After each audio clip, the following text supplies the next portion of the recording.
So yun guys, magandang gabi po sa inyong lahat. Ngayon guys, for today's video, ituturo ko po sa inyo kung paano po palitan ng pangalan ang inyong Facebook page. So yun guys, sundan nyo lang po yung video na to. At sa mga alam na po kung paano palitan yung pangalan nila, so pwede po kayong mag-skip dito sa video na to. Itong video na to ay para lang po to sa hindi pa alam kung paano po mag-change ng pangalan sa Facebook page. So yun guys, tara. Punta kayo sa inyong Facebook page, Facebook account or Facebook apps. Ayan. So ayan, itong gamit ko guys, ito na yung page ko. Ayan. Ayan, yan po yung page ko, itong Nonoy Vlog. So yun guys, ituturo ko po sa inyo kung paano po palitan yung pangalan nyo sa inyong page. Okay? So una guys, punta po kayo dito sa 3 line, dito sa taas, sa bandang kanan. I-click nyo yan po yan. Ayan. And then swipe up nyo po guys. Punta kayo dito sa settings and privacy.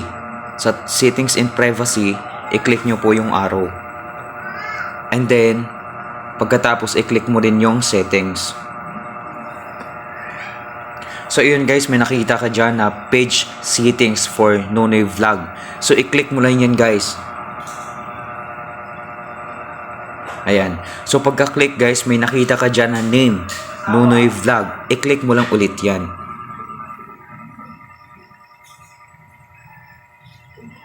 So, yan guys. Sa akin guys, dahil nga pinalitan ko na siya, so hindi ko na siya mapapalitan within 2 months. Kasi kakapalit ko lang kanina. So, yun guys, makikita nyo naman dyan pagka hindi nyo pa pinalitan at papalitan nyo, i-click nyo yung pangalan ng page nyo para kung gusto nyo palitan. And then, pagkatapos, pag i-type nyo na yung pangalan nyo na ipapalit doon sa page nyo, tsaka ngayon, manghihingi si Facebook ng password sa account nyo. Okay? Sa account nyo, sa main account.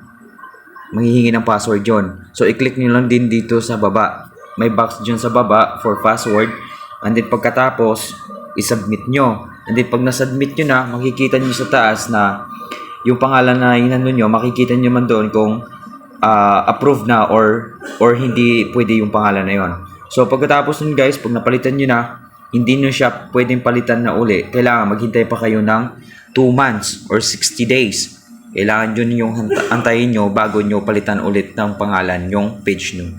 So, ganun lang kasimple guys. Sana may tutunan kayo sa video na to about dito sa pag-change ng pangalan nyo sa Facebook page nyo. So yun lang, maraming salamat guys and God bless po sa inyong lahat.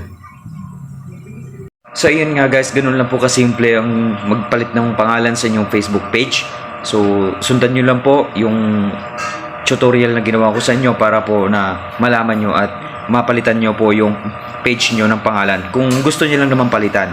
So yun lang, pag once na napalitan nyo na guys, hindi nyo sa pwede palitan na sa loob ng 2 buwan. So kailangan, pag napalitan mo, i-sure nyo na yun na yung gagamitin nyo. Kasi 2 months pa bago mo ulit palitan yung pangalan.